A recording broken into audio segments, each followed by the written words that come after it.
I know I was trying to fill them with questions or different kinds of conversation. I think I was conscious that they probably were thinking about me or making a split judgment or something more negative. And you've brought a suit?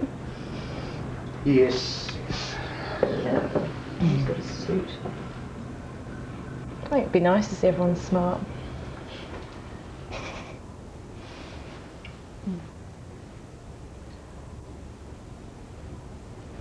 I've written a speech. With first impressions out of the way, the process of really getting to know her new family can begin. The wedding is in 4 days. So this end is where we're going to get married? Yeah. What do you think, Matt? On her second day, things don't seem to be getting any easier. I mean, usually those sort of decisions are not mine. Because, I think I'm probably the most stressed I have felt. I just want them to get to know me. I don't want them to agree with everything about me, but I want them to get to know me and me the same as them. So, yeah, we can have a bit more of a joke. Now, does the groom want to have a buttonhole that's going to match the tones that you're having, or do you just want him to go for a white rose buttonhole? Just the white rose. The more time they spend together, the more Mia starts to notice Mira's body movement. Does this provide a clue as to what she thinks of her? So they'll be lovely. Yeah, I hadn't even thought about the greenery around the edge, but I think that'd be nice. Yes. She does that a lot, either that or that. And I think she's thinking, it might be kind of getting in front of her mouth, so she's not going to say something yet. That's how I took it anyway. Or an extension of yourself rather than, something... There are ways of watching how someone moves that can tell us what's happening in their mind. Caroline. In fact, scientists have now discovered that this can even reveal if they actually like us or not.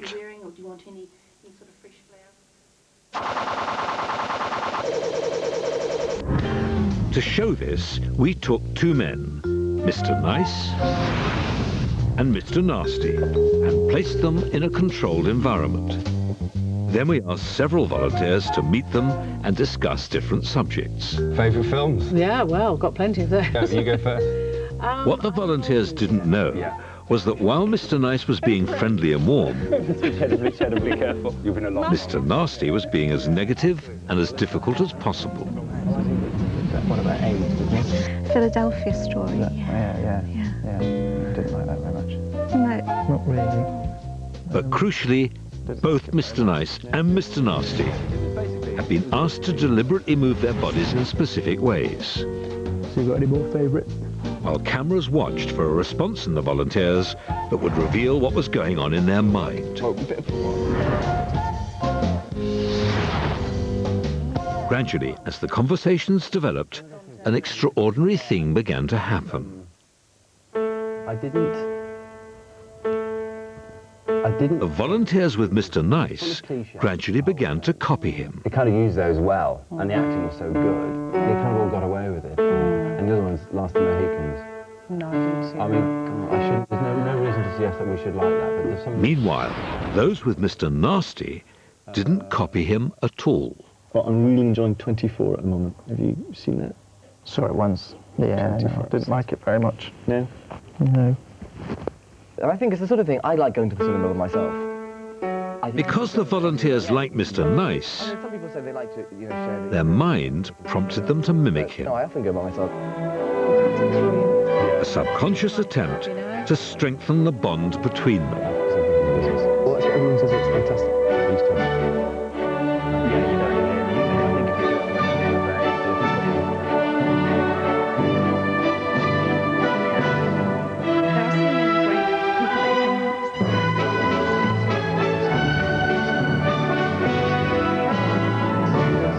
Fantastic. I saw Eamon Holmes.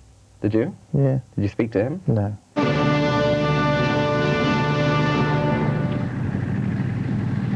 Scientists have known for some time that our mind automatically notices and sometimes even makes us mimic what other people are doing. What they haven't known is how the brain does it. But recently, researchers made an extraordinary breakthrough. What's more, They believe this discovery may even be the key to knowing what someone else is feeling. It's all to do with something that happens in our brains when we see people move. And if you want to know what that is, just watch these two crews race to that bridge. Attention!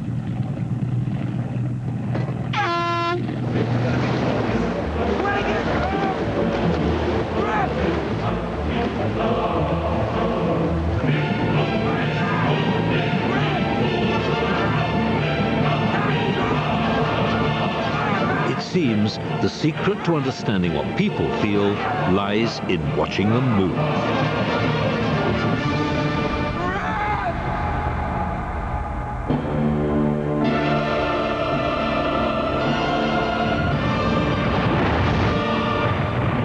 But to know what's now happening in your brain, we have to look at what's going on in theirs.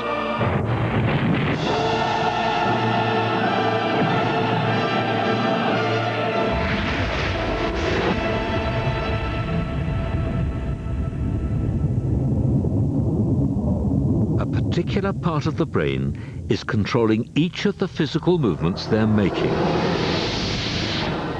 But in this area, there's also a small cluster of cells which help prepare their body for its next movement. Every action, in this case it's rowing, has its own unique pattern. And scientists believe that these cells are the key to how human beings relate to each other. Because not only are these cells firing in the brains of the rowers, they're also firing in exactly the same way in the brain of anybody who's watching them.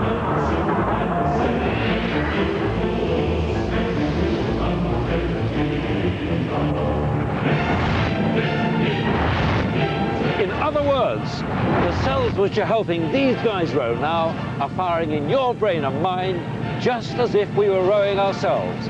That's why they're called mirror neurons.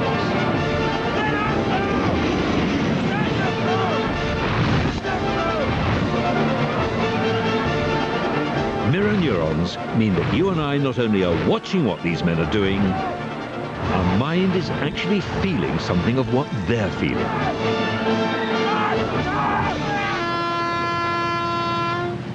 Even if we haven't done all the hard work.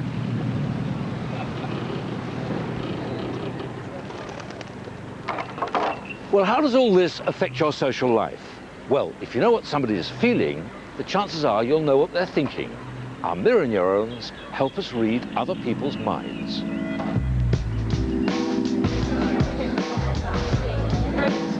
Mind reading is the ability to know, or at least to make an informed guess, what someone else is thinking. It's one of the most amazing skills the human mind possesses. And what's more, you do it with no apparent effort. Take this woman. In an instant, you can guess what she's thinking. And what's more, by also reading the mind of the person next to her, you can work out why she's feeling this way. What about a third person watching this scene?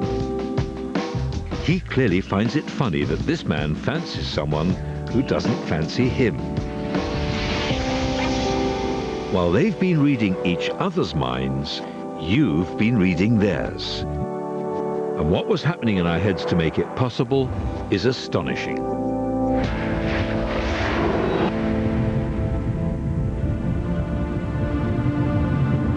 The mirror neurons fire,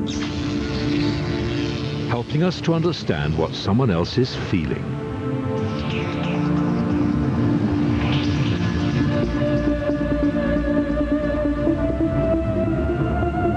But then, many other parts of the brain are triggered.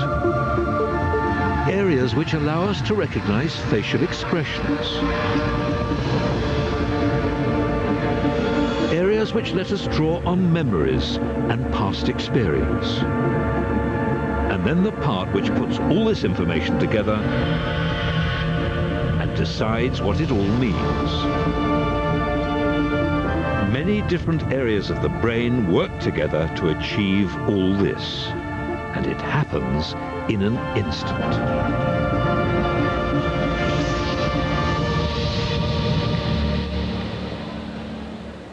Virtually every time we meet someone, we try to work out what they're thinking. And this can make us say some surprising things. As actress Trisha Dibb found out when we asked her to do some retail therapy with a difference. She agreed to pick out the most unsuitable clothes she could find to make her look as unattractive as possible. I would look awful in that. We'll have to have it. Oh, I haven't worn these since I was 16. Gotta have them. Look at them. What do you think? I would look absolutely awful in that. Nice see-through. Good. Do you like a bit of glitter? Once she'd made her selection, she would ask unsuspecting passers-by what they thought.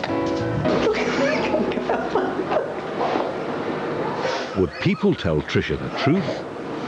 I can't go out like that. Or would they read her mind and tell her what they thought she wanted to hear? Excuse me, do you think these trousers suit me? Yeah, I do actually. Yeah? Yeah, they're not tight. They're not too tight. No, they're not. Oh, it gets worse and worse. Excuse me? Yeah.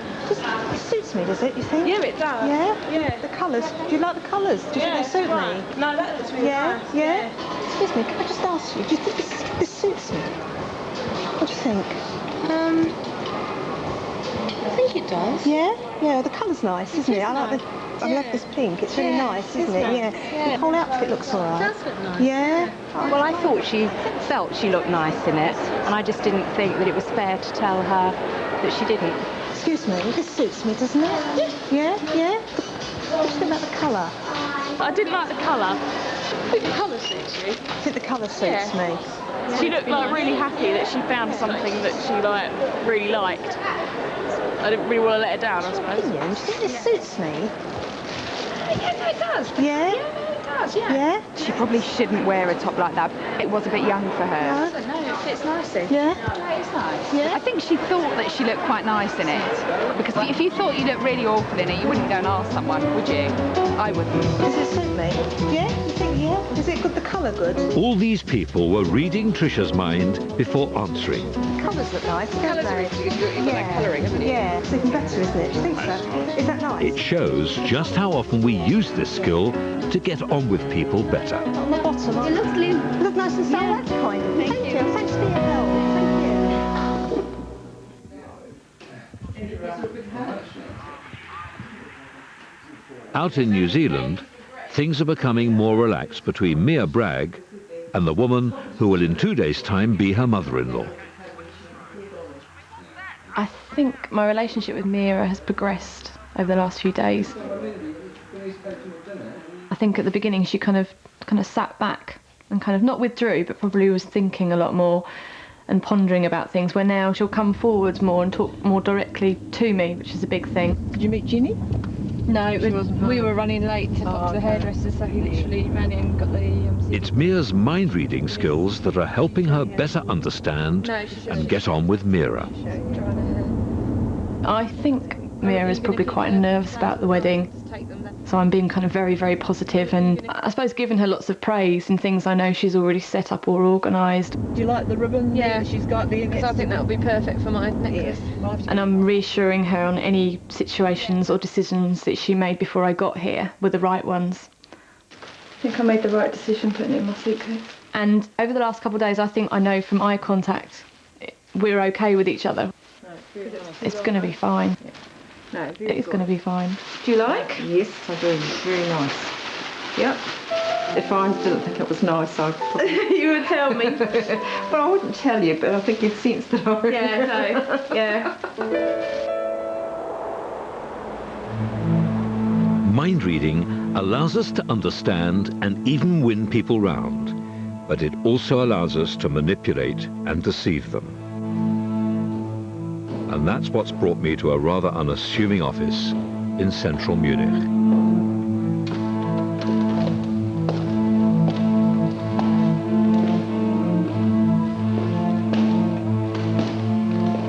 September 1938, two men came face to face in this room. And during this meeting, the lives of millions of people were affected by how well these two men read the mind of the other. One of these men was the British Prime Minister, Neville Chamberlain. The other was Adolf Hitler. Hitler already had control of Austria and looked set to invade other countries. Chamberlain was one of the few men who could stop him.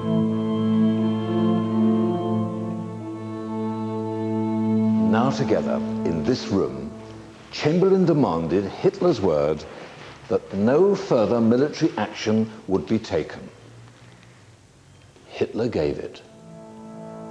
After months of negotiation, the situation now largely depended on whether or not Chamberlain would believe him. He did. Historians now believe Hitler read the Prime Minister's mind like a book. He calculated that Chamberlain was so desperate for peace that he would believe this reassurance. Chamberlain's failure to read Hitler's true intentions bought Germany valuable time. It shaped the course of the war and affected the lives of millions.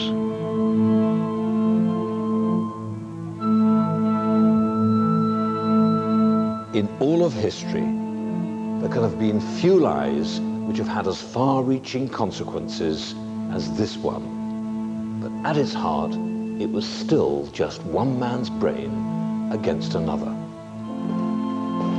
Hitler got away with it because he read Chamberlain so well. Mind reading had enabled one man to manipulate another.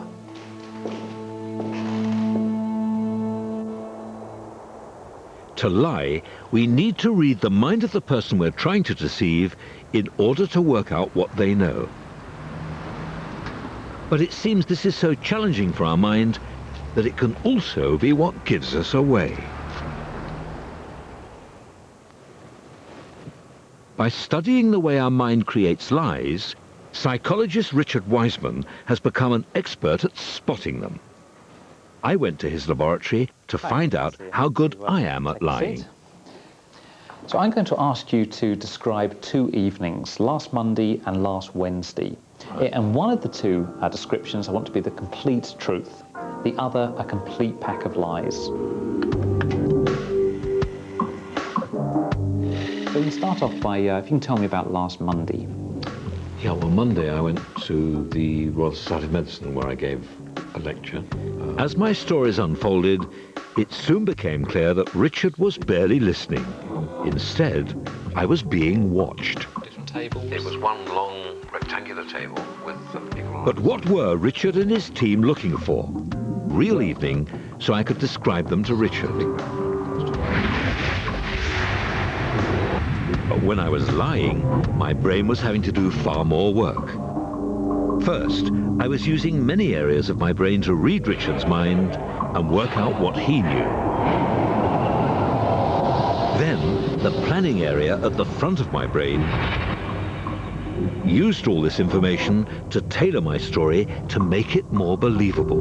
That particular room is quite a big, it's one of the big rooms, quite a big, it's one of the big... But all this proved too much.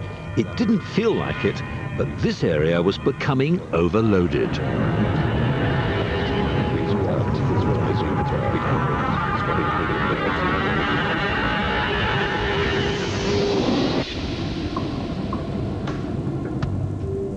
Excellent. That's great. Thank you very much.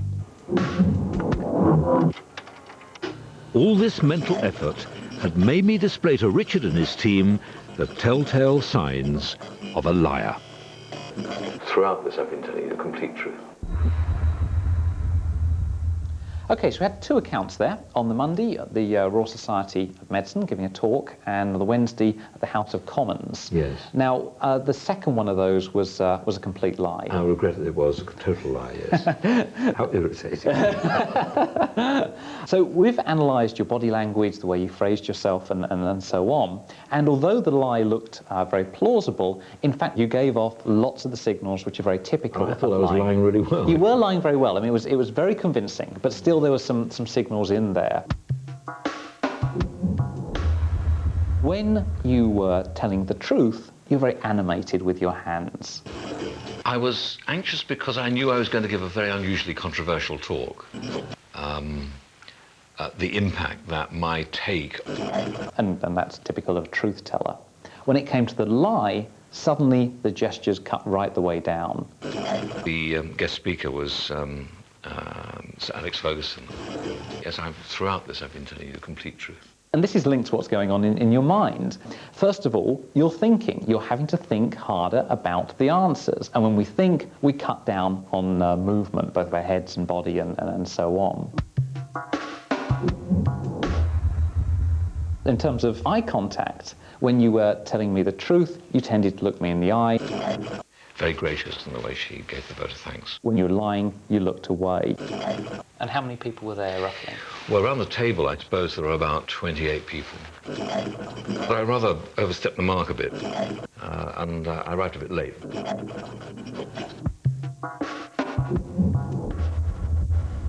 In terms of the actual words you used, when you were telling the truth, the word I, me, my came up all of the time.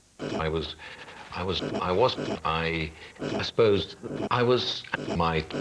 view is. That's not surprising. This is an autobiographical memory. So it's very easy to obviously put yourself in that position. When it came to the lie, you hardly mentioned yourself at all. So although you're a very good liar and both the stories are convincing, the telltale signs were definitely there. Lying is difficult. You have to think through, what does the other person know, or what could they find out? About getting into somebody else's mind. Exactly.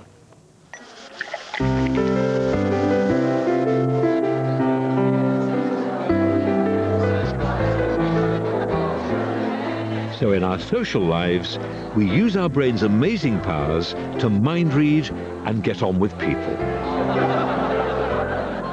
But of course, socializing is only the start of the story.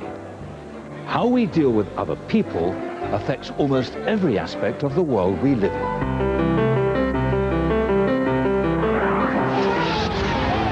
In ways we may never realize, we try to work out what others are thinking before deciding what to do ourselves. Mind reading drives our economy and shapes our society. It makes a place like this work. And a place like this. It's what allows you to understand and accept that people have different interests and different views. That they believe things that you yourself may not believe. And this is what allows us cultural and religious tolerance. This same skill lets you see the world through the eyes of people you've never even met. Able to imagine living other lives, we can create and appreciate so much of art, literature, and even entertainment.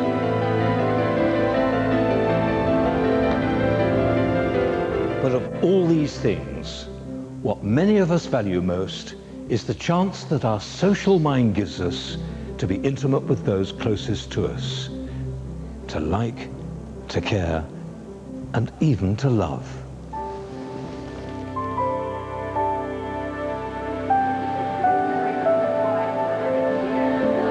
Oh, they look lovely. They're my mum's choices. This is going to make me cry.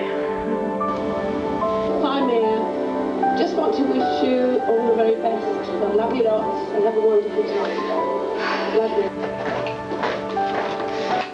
I can hear you creaking. You better give Matt instructions on how to undo it later.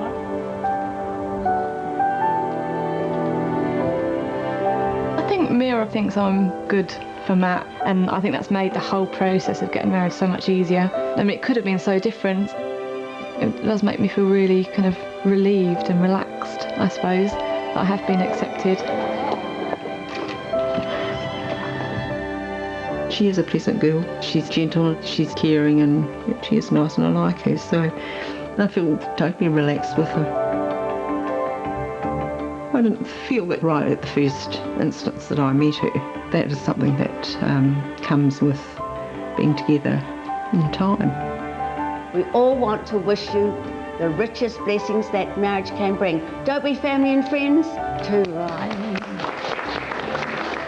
I will endeavour to do what I can for Mia, because she is part of the family. Matthew and Mia, I now pronounce you to be husband and wife. You may now seal those wonderful vows you made with a very good kiss.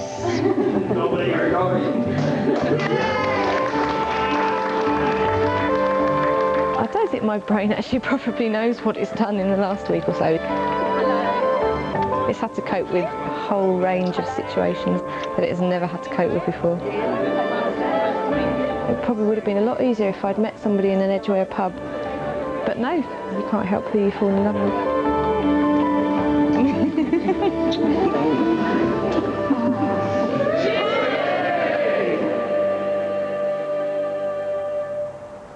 Over the years, we've made huge advances in our understanding of how the various areas of the body work.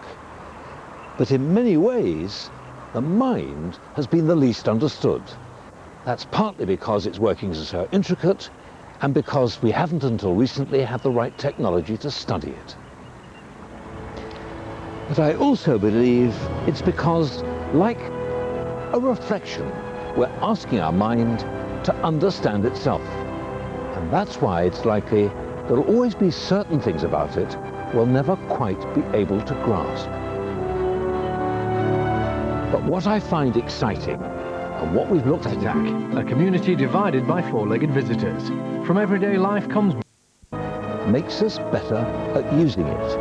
And if we can use our mind better, the picture of what makes us who we are might, after all, become clearer.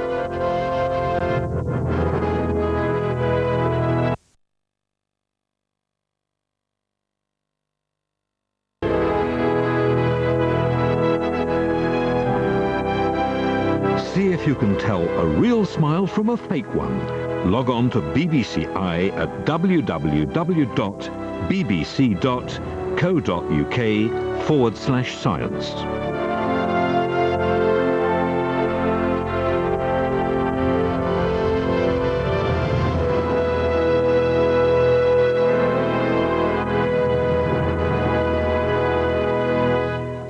Open up your mind with this free fold-out kit full of home experiments for your brain. For this and details of Open University programmes, call 08709 00.